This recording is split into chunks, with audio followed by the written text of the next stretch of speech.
Hey, we're excited to have you here on Contychat this time around. Of course, a very special edition right here, right now, as you're looking and as you're watching at home and at the comfort of your own right now. And today's topic is going to be just a little bit heavy than the usual topic that we've discussed right here on Contychat. But before that, remember to look us up on RTM. Click your application that if you haven't already downloaded, just do it right here right now so that you can also check out our previous episodes and to find out what we've been up to. There's so many episodes. So we spoke about gaming, we spoke about all sorts of things when it comes to health, economics, so on and so forth. And right now, ladies and gentlemen, for those of you who are watching at home, the topic for today is going to be justice for Palestine.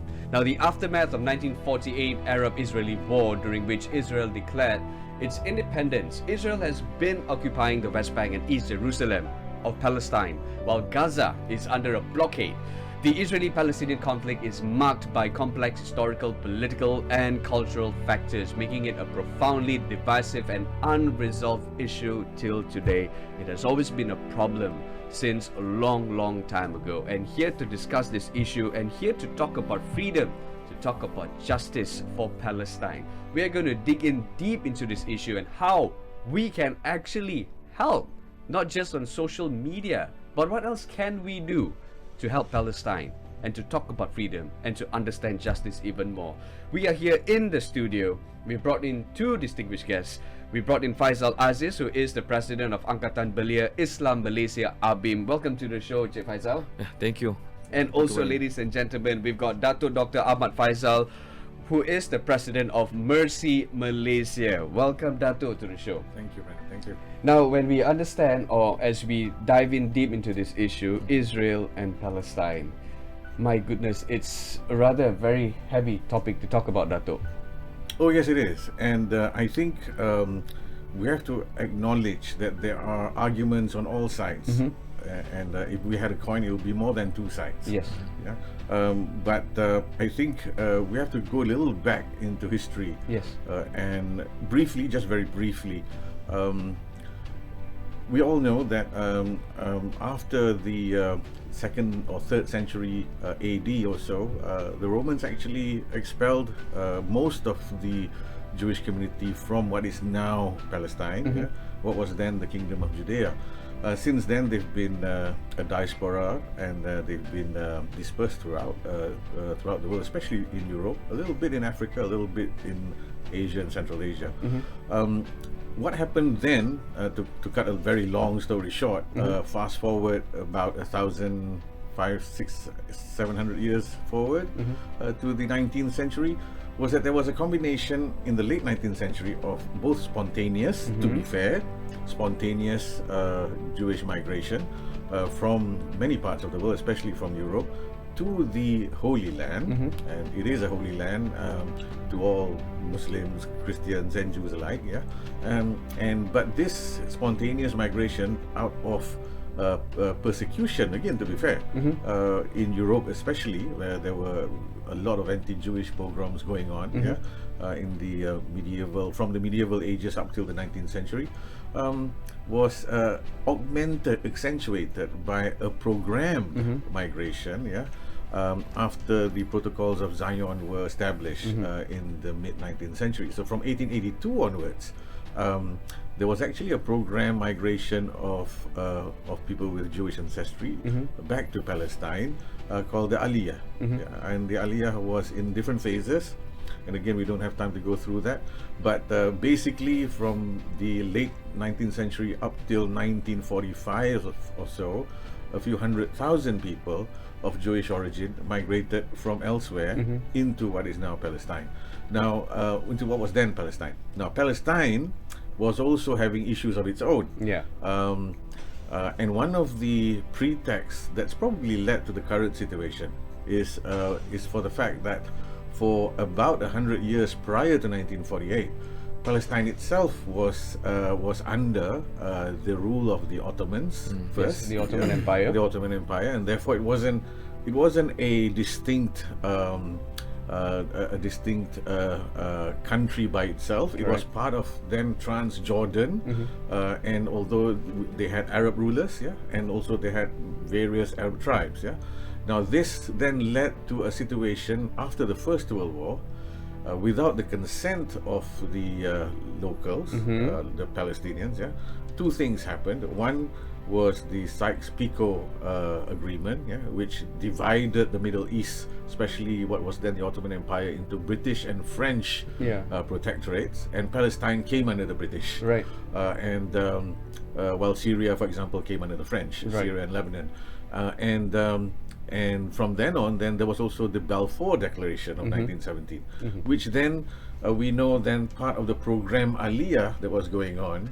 There was also a lot of lobbying by Zionist circles in then the most powerful nation on earth, which was the United Kingdom of Great Britain, which had then still the British Empire, and that lobbying led to the Balfour Declaration. Which stated that people of Jewish ancestry had a right to a state in Palestine. Again, fast forward, all that still, while unfair on the locals, if you like, could still have been resolved quite amicably had the original declaration by the United Nations, although rejected by some of the Arabs, had been respected in its entirety, which gave a little bit more than half of what was Palestine to the Jewish state, and a little less than half to the Palestinians, although the land ownership was very much in favor of the Palestinians, which was more than 80%, whereas the Israeli, or rather then the Jewish ownership was less than 20%. But unfortunately, or rather as we look at it regrettably, the Jews then, after the Jewish community or rather the Zionists then took it upon themselves, while they had lobbied the British in the early 1900s, actually went against the British mandate and the United Nations in 1948 and launched an insurrection, which then led to the 1948 Arab-Israeli War, the first war, and that led to the creation of the State of Israel with the taking of West Jerusalem, which was the whole of Jerusalem was supposed to be a shared city. Correct, exactly. The East and the West. And that was supposed to be shared under the initial UN declaration. But no, they took the West for themselves, pushed the Arabs over the Palestinians, then over to the eastern side, East Jerusalem, and carved out a bigger than the mandated by the UN Jewish state. So this then has led to the Nakba, because over 700 to 900,000 Palestinians were then displaced. Most of them were displaced outside of Palestine into neighboring countries, Syria, Lebanon, Egypt, but some were displaced internally. And the remnants were then in the Gaza Strip and the West Bank, although the borders then were still better than they are now. And then comes 1967, again fast forward because we don't have all the time, but fast forward to 1967, the Israelis, by then a state by itself, Israel, so we can no longer call them by Zionists or just Jewish communities. The State of Israel launched an attack, which led to the Six-Day War, and they took the Golan Heights, the Sinai, and occupied the West Bank and Jerusalem, and redrew the borders. Now, the entire world, including their strongest backers in the West, do not recognize these new borders, because the UN, in its resolution, then had said that the borders should go back to where it was pre-1967. And this has been the crux of the matter. And over the last 50 years or so since then, 60 years now or so since then, what's been happening, of course, is time and again, decade after decade, illegal settlements have been built, especially around the West Bank, which is the bigger part, and therefore now there's an erosion of Palestinian land on top of what they lost in 1948 and 1967. So now it's getting smaller and smaller. And the Oslo Accords which Yitzhak Rabin signed with Yasser Arafat. And the Palestinians themselves said it was a hard sacrifice for them to make, because all they have from the Oslo Accords is an agreement for a two-state solution, where there is actually only 22 to 23% of the historic original Palestine that is left in Palestinian hands. But even then they agreed. The PLO at least agreed, which then led, of course, to some dissatisfaction within the Palestinian community, and other players, for example Hamas, rejected the Oslo Accords then. So I think I'll stop there for a while. There's like lots of historical facts that we need to know first in order to understand this even better. So Cik Faizal, coming back to this war of Israel and Palestine, the context of this is actually very simple. It's humanity, nonetheless. So let's talk about Palestinian people, where everybody just understand and assume that Palestinians are Islamic, but it's actually more than that. Could you please explain to me? Okay, thank you for having me. Okay, first of all, when we talk about Palestinian people, when we talk about the rights of Palestinians, and those who are affected, adversely affected in Gaza Strip, for example, not only Muslims in Palestine. We have Arab Jews, we have Christian Palestinian people also who are adversely affected because, due to this war.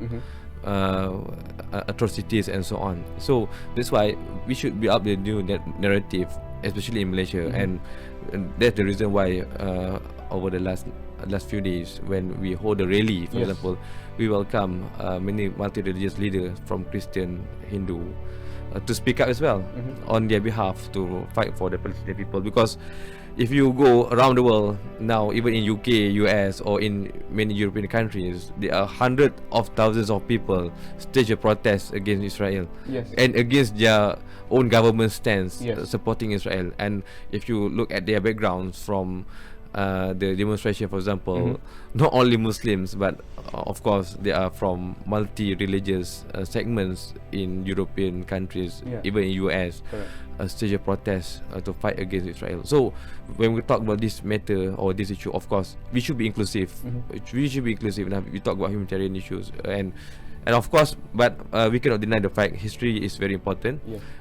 It is not just a matter we cannot move on from the past, but of course, like what Dato narrates about the history, because in order to find solution, understanding the history is part of the solution, and that's why I mentioned as well in 1982, when one Christian renowned scholars from Palestine,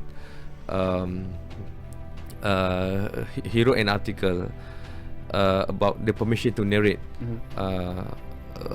The author of the Orientalist, I just forgot his name.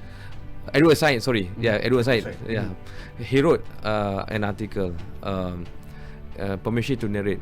He called upon all Palestinians to narrate the history of Palestinian people, to debunk the new Israel narrative, because we need to be fair to the history.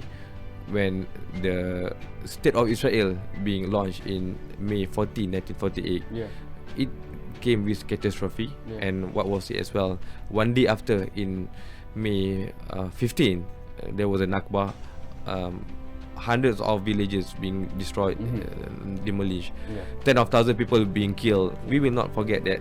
So the establishment of Israel state was not done in a proper place. There is no so-called peaceful or whatever feasible diplomatic done by the British. And this happened as well in India, Pakistan. I will share more, but of course, but not for today. Because like what you just mentioned, it's if it's done properly, Dato and also Cik Faizal, like what our Yang Amat Berhormat Perdana Menteri has mentioned as well. We just don't want anything else. We just ask for peace, and we just ask for resolution, and we just ask for rights. Is that hard enough? Something to think about. We're going for a quick break, and when we come back, more on this issue and more for justice for Palestine. Stay tuned.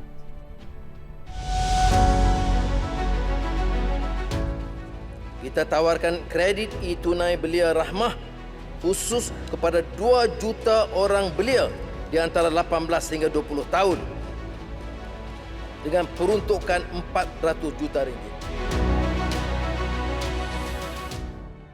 Welcome back to Contychat. Told you it's going to be a really good topic right here today as we are talking about justice for Palestine. And together with me, we've got Encik Faizal Aziz, President of Angkatan Balai Islam Malaysia, and also Dato Dr. Ahmad Faizal, President of Mercy Malaysia.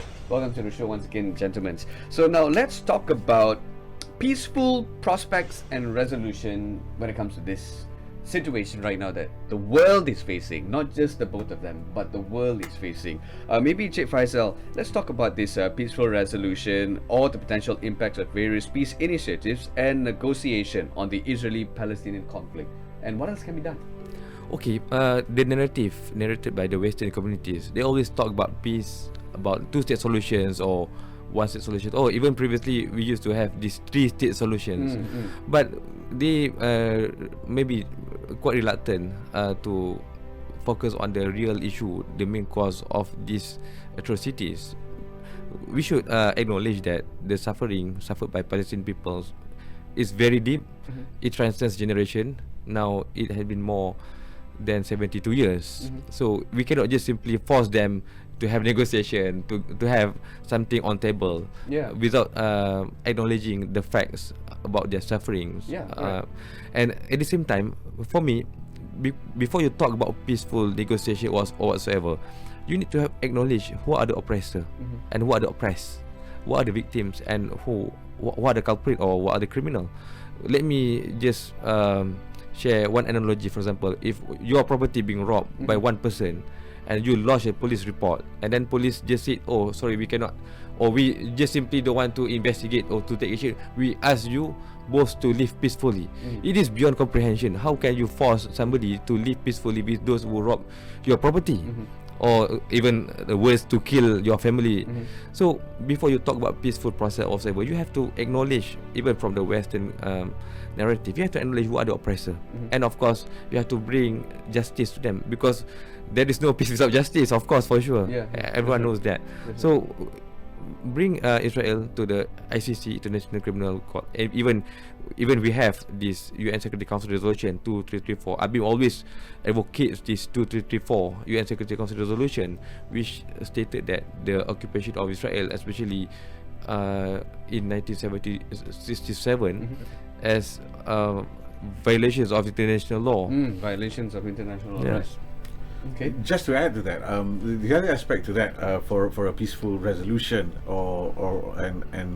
and how to get there is very simply, it's very obvious that over the last 40 years at least, since the 80s, and especially after the Camp David Accord between Egypt and Israel, and then in the 90s the Oslo Accords, especially, there has been a lot of give by the Palestinian side, a lot of giving, and we don't see the same from we don't see the receiving, the Israeli side. There's no reciprocal action from their side, and it could be argued, while there are voices for peace and for a real two-state solution in Israel, like Yitzhak Rabin, the late Yitzhak Rabin, who was assassinated a year or two after the accord was signed by Zionist extremists.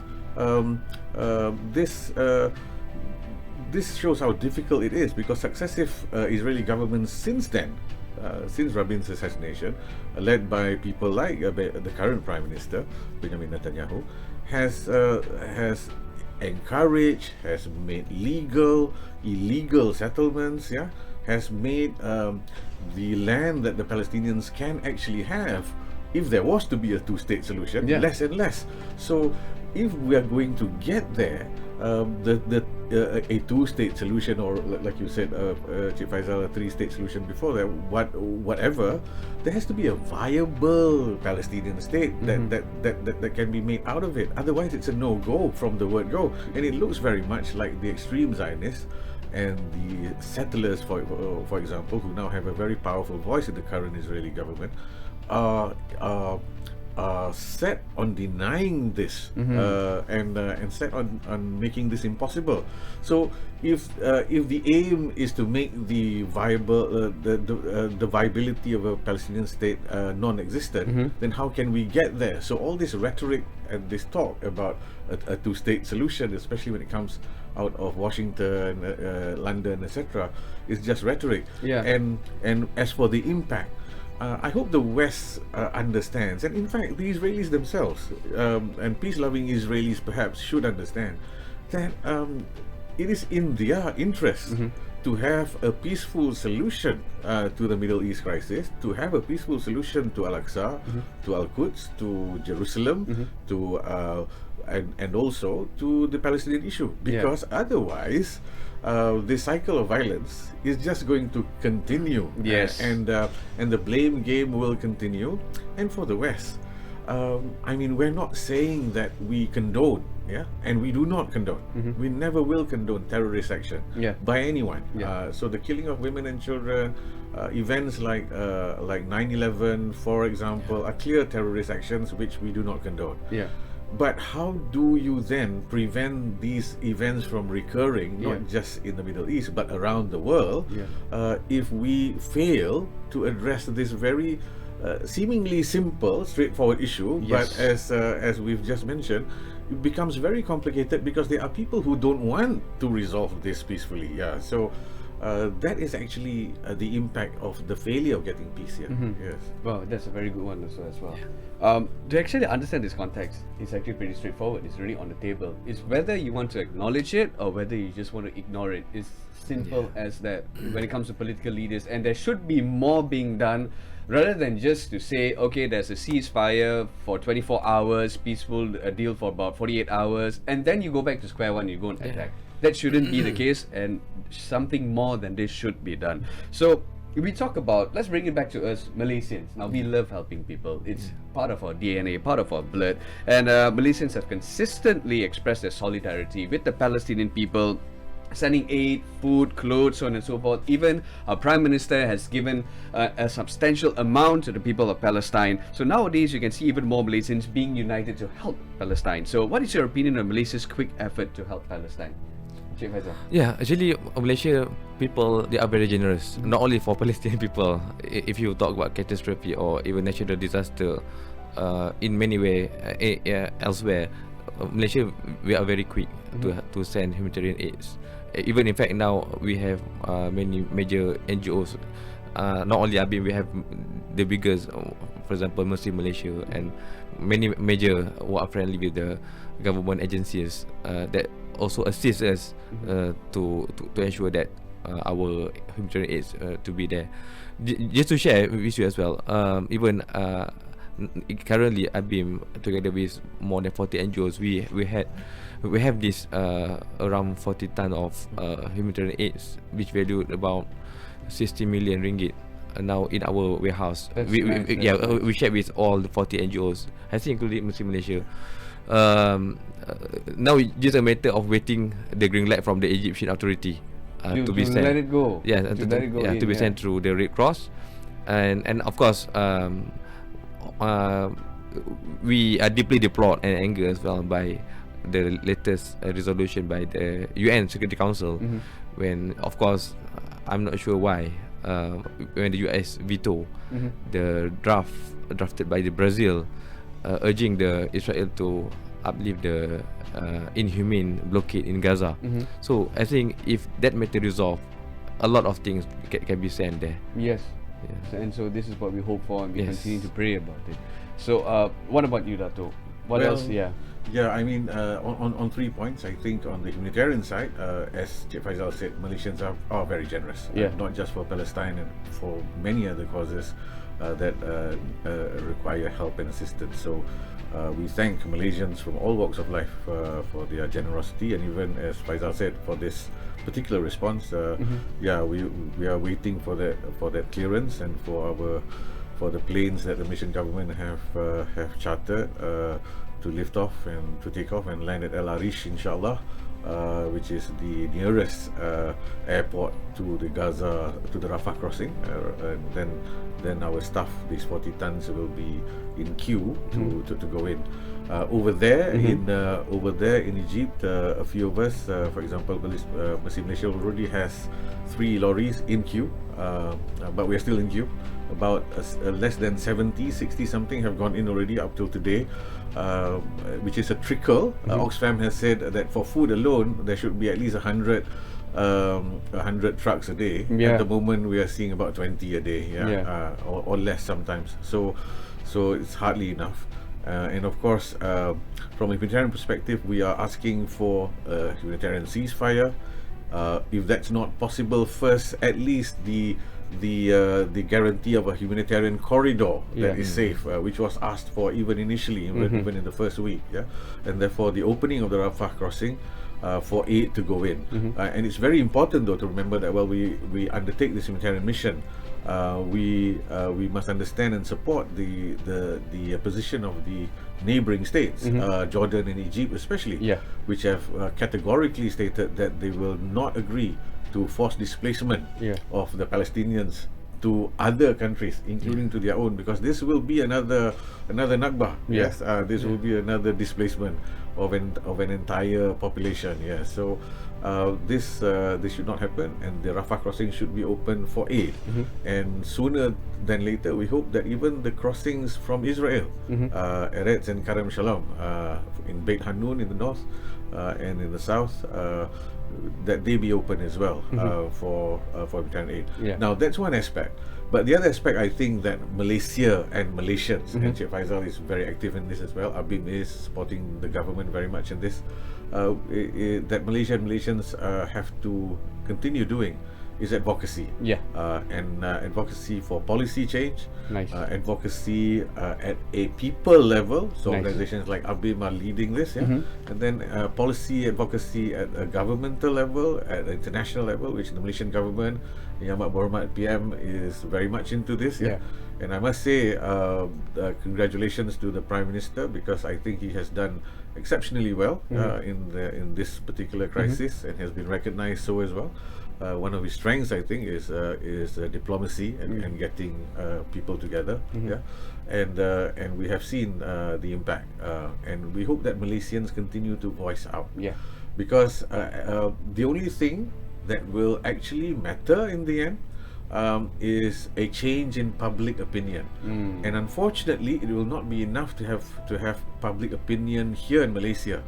We need to change public opinion in the countries that have influence over the UN Security Council, over Israel.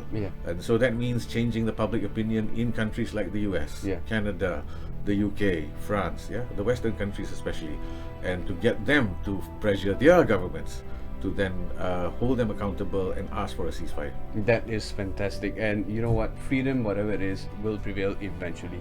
Thank you so much, Faizal, for being with us. Thank you so much, Dato, for being with us. That was Faizal Aziz, President of Angkatan Belia Islam Malaysia, ABIM, and also we are so happy to have Dato Dr. Ahmad Faizal, President of Mercy Malaysia. Whatever it is, when you talk about freedom, when you talk about justice, do your homework first before you pick sides. We are not asking you to pick sides right here. We are just talking about humanity, and that should prevail eventually. From the river to the sea, Palestine will be free. This is Contychat. I'm Lipaul. We'll catch you soon. Bye.